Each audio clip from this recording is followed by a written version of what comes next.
Bom dia, pessoal, tudo bom com vocês? E aí, quem é que vai reinar hoje?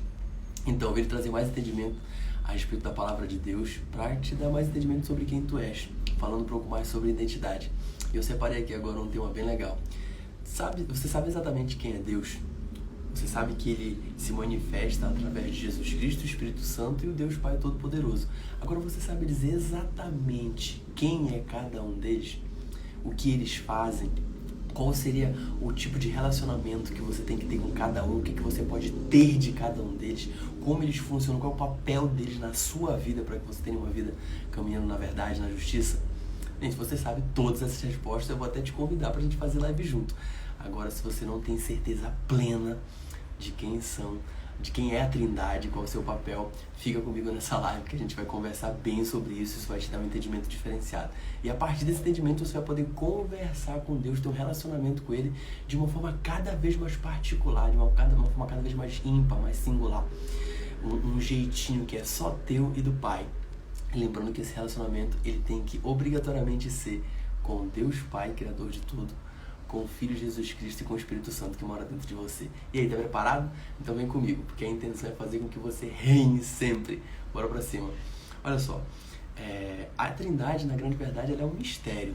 Porque como que pode um só Deus existir? A Bíblia deixa isso muito claro. Há somente um Deus, mas Ele pede que a gente trate, que a gente tenha um relacionamento diferenciado com cada parte que é manifestada, como, por exemplo, Jesus Cristo, como o próprio Espírito Santo e como Deus Pai Todo-Poderoso. Perfeito, Júnior.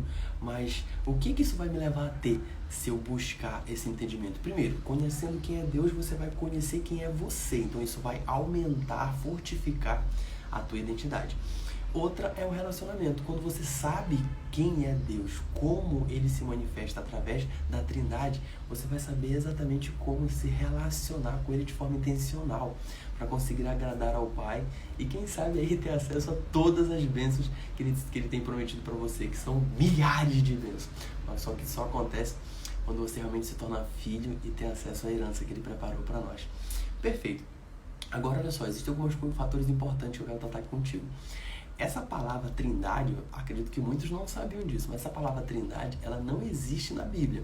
Isso é uma tentativa dos estudiosos que conseguiram ser revelados, que conseguiram, através de muito estudo, perceber como que funciona Deus, vamos dizer dessa forma.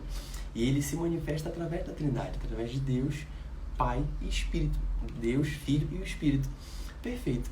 Existem até algumas denominações, algumas classes bem específicas que não acreditam que Deus são três pessoas e que essas três pessoas formam um Deus só. Eles são chamados de unicistas. Eles acreditam que existe só um Deus e ele se mostra de três formas diferentes. E não que Jesus Cristo era Deus tanto quanto Deus Pai Todo-Poderoso e que o Espírito Santo também é Deus tanto quanto o Cristo que mora dentro de nós. Então, devido a essa palavra não existir na Bíblia, existem algum pequeno grupo de pessoas que acreditam que Deus é somente um e Ele não existe essas três pessoas distintas dele que a compõem.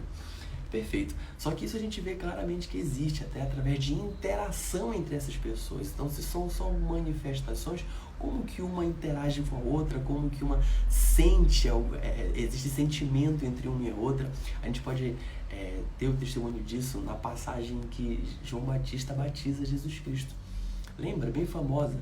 João Batista começa a batizar Jesus Cristo e nesse exato momento o céu se rasga, a Bíblia diz que o céu se rasga e desce o Espírito Santo em forma de pomba. E as pessoas podem ver isso.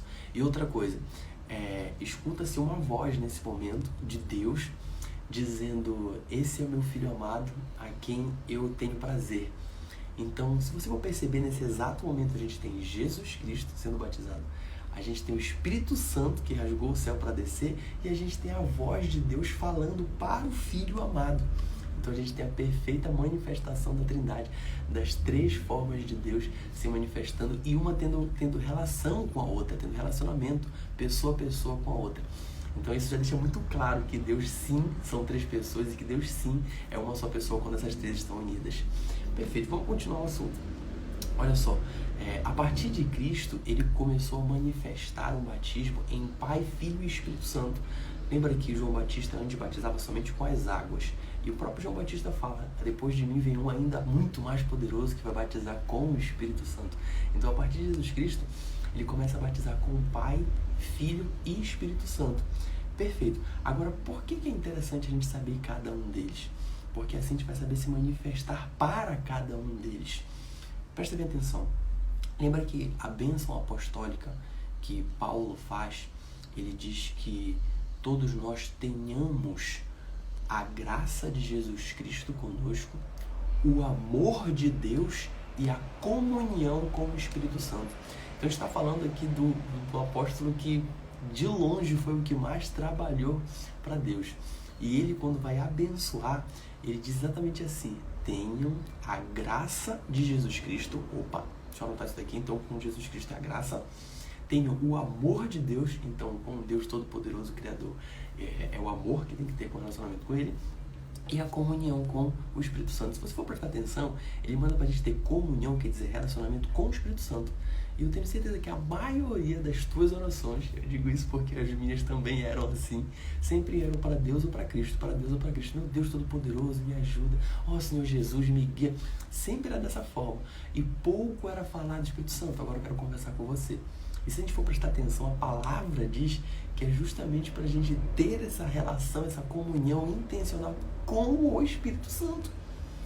E não com Deus e com Jesus Cristo. Tu quer dizer que não é para eu falar? Não, não estou dizendo isso. Eu estou dizendo que a direção da palavra foi dada para a gente ter comunhão com o Espírito Santo. E é o que a gente menos faz. A gente fala muito nas orações com Deus, com Cristo, mas e o Espírito Santo?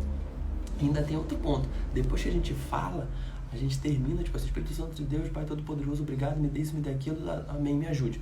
Tchau. A gente não para escutar o que ele vai dizer de volta.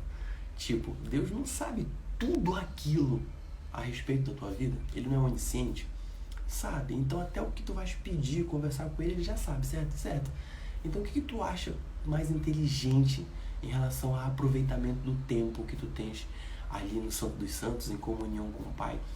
O que seria mais inteligente? Tu falar para ele tudo que ele já sabe, ou tu te permanecer calado e falar: Deus, esse é o momento, fala comigo agora qual é a tua vontade para que eu possa cumprir? O que seria mais inteligente? Falar para quem já sabe tudo, ou perguntar para quem já sabe tudo o que você deve fazer?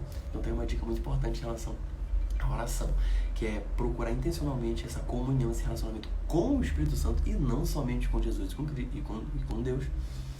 E através da oração, ficar em silêncio para perguntar o que ele gostaria que fosse feito através da nossa vida, porque ele sabe de tudo e os planos dele são planos muito maiores para a nossa vida do que os nossos próprios planos. Perfeito. O que já consegui dividir aqui? Que através, pelo menos, da bênção apostólica, que a graça de Jesus Cristo esteja conosco, o amor do Pai esteja conosco e a comunhão do Espírito Santo esteja conosco. Então a gente já sabendo como está funcionando, a gente já vai saber lidar melhor com cada uma das partes. Tá fazendo sentido para você? Perfeito. Agora olha só, eu separei aqui alguns versículos para justificar um pouco do entendimento. E tem um que é o que Jó fala. Na verdade está no livro de Jó, mas é Deus falando para ele. 16, capítulo 16, de 12 a 13. A passagem diz exatamente assim: ainda tenho muito que vos dizer, mas vós não o podereis suportar agora. Mas quando vier aquele Espírito da verdade, ele vos guiará em toda a verdade. Então, para que serve o Espírito Santo? Ele serve para nos guiar na verdade.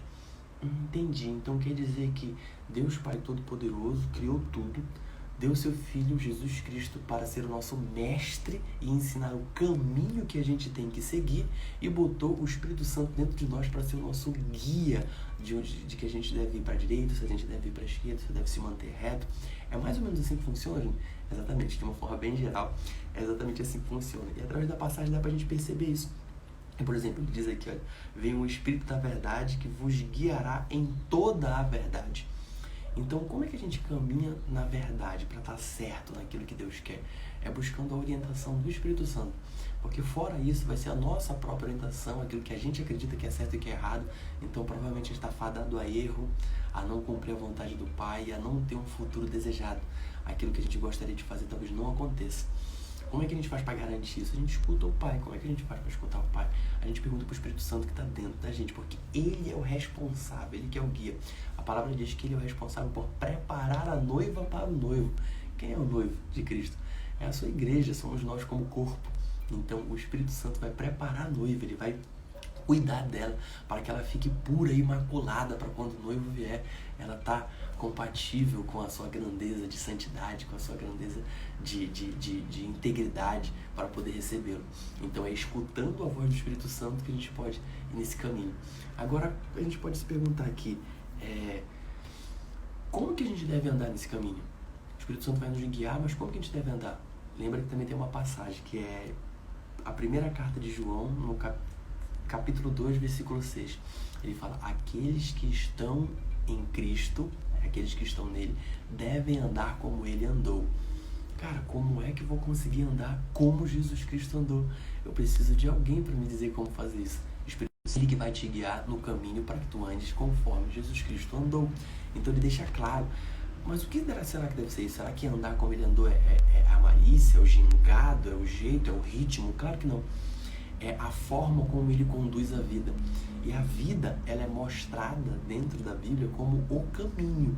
Então a tua vida vai ser um caminho. Eu trouxe também uma passagem aqui, que vai esclarecer, vai clarificar isso muito bem.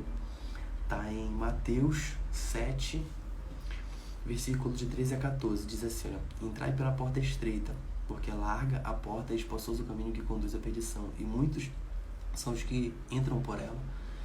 E porque estreita é a porta e apertado o caminho que leva para a vida, e poucos há que a encontram. Então, quer dizer, existe um caminho, tanto que leva para a vida quanto leva para a perdição. Só que a porta de entrada, por isso, é muito larga para que leva para a perdição e é muito estreita que leva para a vida.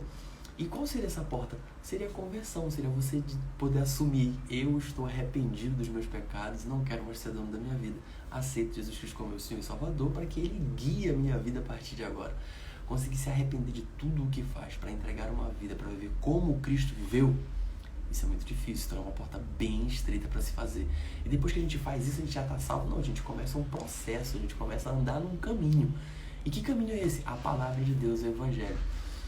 Muitas das vezes é chamada a palavra de Deus, o Evangelho, como o caminho na Bíblia. E uma dessas partes é essa daqui. Estreita a porta, apertado, que leva ao caminho da vida. Então, nesse caminho, você deve andar como Jesus andou. Então, se a gente for prestar atenção, já está tudo ali mostrando pra gente. Agora a gente precisa conseguir um entendimento diferenciado para conseguir operacionar de acordo com o que Deus quer, ter as ações coerentes com o que Deus quer e com aquilo que a gente manifesta na boca. A gente diz que a gente ama a Deus, que a gente serve a Deus, que Deus está no controle, no comando, que abençoa a nossa vida. Mas aí depois disso ter sido falado, o que a gente literalmente faz para construir essa realidade? Então, entendendo todo esse mecanismo, a gente vai poder fazer muito mais e fazer de forma compatível para realmente merecer o que a gente tem de retorno, aquilo que Deus tanto quer dar pra gente.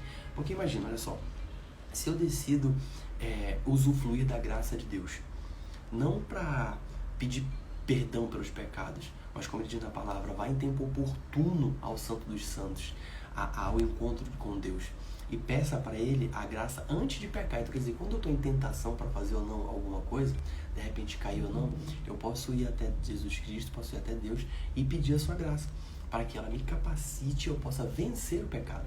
Ah, mas eu escuto todo mundo dizendo, é impossível pecar, quem é que não peca? Isso virou uma normalidade, sendo que isso é um absurdo.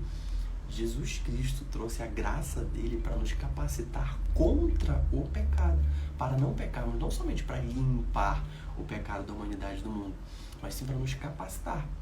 Então, se a gente está capacitado, a gente consegue vencer. Lembra que Jesus Cristo fala para aquela prostituta que ia ser apedrejada? Logo depois que ele consegue salvar ela, dizendo assim, quem pecou que atire a primeira pedra. O que ele fala em seguida, você lembra? Ele fala, vá e não peques mais. Quer dizer, ela teve um encontro com Jesus Cristo, acesso à graça divina, e a partir daí ela tem condições de não pecar mais. Como que Jesus Cristo ia te dar um direcionamento direto? Não peques mais. Se você não fosse capaz de fazer, ele queria estar só brincando com a tua cara? O que tu acha? Como é que pode sair da boca de um cristão e dizer, não, pecar é normal. Pecar, todo mundo peca, então quem é que não peca? Sabe quem é que não peca? Quem busca a graça do Senhor Jesus em momento oportuno, como ele escreveu. Se a gente é capacitado com essa graça, ela faz com que a gente fique forte e vença o pecado. Gente, eu vou ser muito sincero, isso já aconteceu literalmente comigo. Havia alguns hábitos que eu cometia que, sem sombra de dúvidas, não alegrariam a Deus, desrespeitavam a Deus diretamente. E todas as vezes em que eu me sentia tentado a cometer mais uma vez as ações desses hábitos, eu decidi fazer uso da palavra. Me ajoelhei, comecei a orar. Deus, esse é o momento em que o Senhor age. A tua graça e a tua palavra diz que a tua graça é pra gente ser fortificado e conseguir vencer o pecado. Então, por favor, agora eu peço acesso à graça, me encha da sua graça, para que eu não peque contra o Senhor e faça a sua palavra valer mais uma vez. Gente, vocês podem até não acreditar, mas eu indico, façam isso. Esse hábito que eu cometia, que desrespeitava a Deus, ele não existe mais na minha vida. A primeira vez que eu pedi, Deus me capacitou, e quando o tempo passou, eu olhei horas depois e vi, cara, eu não fiz o que eu normalmente costumava fazer, que eu não queria. Olha o diferencial disso. E acessei mais uma vez, pedi, acessei outra vez, pedi, toda vez que vinha a tentação. E hoje já é uma normalidade, eu não me sinto mais nem tentado contra isso. Parece que o pecado veio assim, cara, esse cara tá fortificado com a graça, nem adianta bater nele que a gente não vai vencer. Desistiu, não sou mais nem tentado por isso. Então, isso realmente acontece.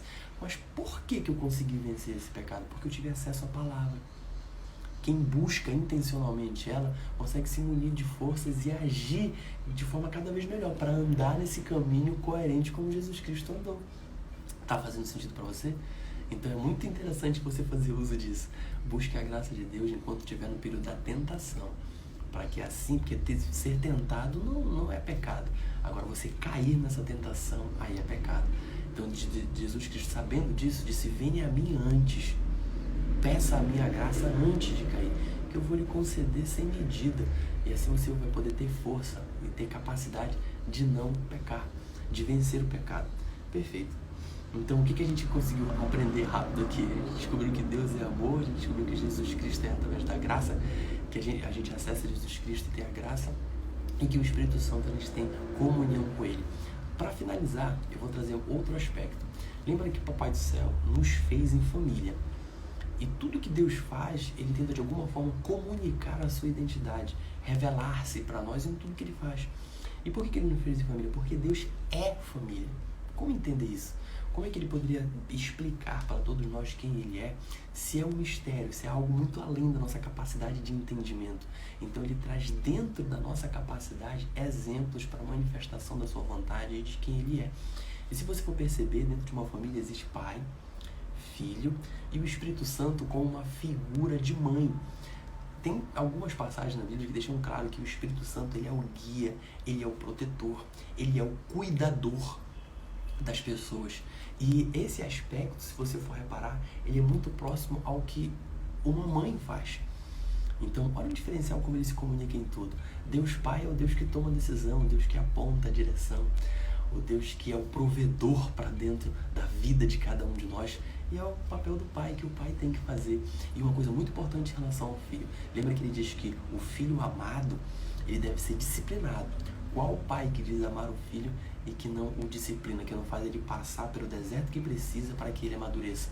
O próprio Jesus, em relação ao Deus Pai, isso acontece. Jesus mesmo pede para ele, antes de passar por todo o sofrimento da crucificação, ele pede, Pai, alivia esse cálice de mim. Fala, não, mas esse é o seu chamado e seu dever, você vai passar por ele sim. Lembra que ele teve o tempo de aperfeiçoamento para sua santidade no deserto? Então ele passou por muitas dificuldades, disciplinas, para que ele evoluísse como ser e fosse merecedor de toda a herança do Pai. Então, isso faz parte, isso tem que estar na tua mente. O filho, para ele ser amado, automaticamente ele tem que ser disciplinado para que ele funcione melhor como pessoa para o mundo. Se você não desenvolve o seu filho para ele funcionar melhor para o mundo como pessoa, ele vai sofrer a vida toda. E que amor é esse que a gente pode dizer que a gente tem por um filho, que a gente não o prepara para que ele possa vencer na vida e não para que ele fique sofrendo durante a vida toda. Tá fazendo sentido? Então é mais ou menos dessa forma que a gente começa a se identificar, a gente começa a perceber quem Deus é e começa a poder se encaixar. Nossa, eu sou isso, eu sou aquilo. Só mais uma última passagem para a gente finalizar isso daqui. Lembra que quando Jesus Cristo está em Cesareia de Filipe, junto com os discípulos, ele começa a perguntar, o que andam dizendo sobre mim? O que andam falando sobre quem eu sou? E aí dizem que você é Elias, dizem que você é João Batista, dizem que você é Moisés, dizem que você é várias pessoas. Ele fala, e vocês? Quem vocês dizem que eu sou? Aí Pedro pula e fala, tu és Filho de Deus, o Cristo, o ungido, escolhido por Deus e tal, para nos libertar. E na mesma hora ele revela quem Pedro é. Olha uma dica bem legal, e toda vez que a gente está com Jesus Cristo, Deus se revela para nós. E automaticamente a gente recebe uma revelação de quem nós somos. Perfeito, mas vamos para o próximo capítulo. Então ele diz, e vocês são pedras vivas assim como eu. E juntos com outras pedras vivas, vocês edificarão o reino do meu Pai. Olha o diferencial disso. Quer dizer que nós somos pedras vivas. Então vamos entender o que significa isso? Pedra para a construção de um reino, de forma literal. A gente vai ver ali o castelo do rei. Perfeito. Essas pedras, uma em cima da outra, vão edificar esse reino. Então como é que eu posso fazer para os seres humanos entenderem? Jesus pensou, olha, vocês são pedras vivas. E esse reino é um reino espiritual que a gente não consegue ver. Então, cada uma pedra viva dessa, juntas, umas com as outras, vão edificar o reino espiritual de Deus aqui na Terra. E quando esse reino estiver edificado, aí Jesus volta para fazer a salvação para todos. Então, isso é uma informação extremamente importante e muito diferencial para como você tem que lidar com Deus a partir de agora. Você agora sabe que você é uma pedra viva e que contribui diretamente para a edificação do reino, do teu Deus. E qual é o teu papel com o Evangelho? Lembra o que Jesus Cristo fala? O que a palavra diz? Ide e levar o Evangelho a toda criatura. Então, qual é a intenção de você como pedra viva? O que eu vejo quando eu falo pedra viva, eu vejo uma pedra em chamas. Eu vejo você indo até outra pedra que não está em chama e colocar a tua chama nela, que é a palavra de Deus, que é através do teu testemunho, através de você levar ele de repente a uma comunidade para que ele veja as pessoas comunicando o que Deus está fazendo na vida delas. Então, e esse fogo acaba pegando nessa pedra que está sem fogo. E juntos agora vocês dois vêm para o reino para edificar e tornar o reino de Deus ainda mais estruturado, ainda mais edificado. Tá fazendo sentido para você? Então, se a gente for parar só aqui, a gente já consegue modificar muito a nossa identidade. Quem tu és? Ah, eu sou o advogado. Quem tu és? Ah, eu sou o professor. Quem tu és? Ah, eu sou o médico. Ah, eu sou o motorista. Perfeito. Quem tu és, Júnior? Eu sou uma pedra viva. E eu vivo, literalmente, para edificar o reino de Deus. Para fazer com que ele fique cada vez maior e completo, para que Jesus possa voltar. Porque foi isso que ele disse que eu era e era isso que era para eu fazer. Isso já me dá um poder de identidade diferenciado. Agora, como que eu vou fazer isso? É uma façanha extraordinária. Deus mesmo disse, vocês foram coisas ainda maiores do que eu. Ele precisa me capacitar para isso. Como ele me capacitou para isso? Ou será que ele me deu todo esse direcionamento só para eu ficar frustrado, sabendo que aquilo era a minha expectativa e que eu nunca vou alcançar? Deus não é um Deus que fica brincando com a cara da gente. Se ele deu um direcionamento é porque ele já te deu as condições necessárias para te alcançar. E se tu ainda não tem essas condições necessárias, é só você ter acesso a Jesus Cristo através da graça e ela vai te potencializar e fazer com que você realize tudo. Tá escrito isso, só que só funciona para quem acredita. Só funciona para quem acredita. E diante de toda essa informação, eu quero te perguntar algo. Quem é que vai reinar hoje? Vai ser você ou vai ser o mundo? Espero que tenha contribuído bastante em relação à informação sobre como funciona, sobre quem é Papai do Céu, sobre quem é Cristo, sobre quem é o Espírito Santo e como agir através desse entendimento. A gente se vê numa próxima live. Quem é que vai reinar hoje? É você ou o mundo? Beijão. Tchau, tchau.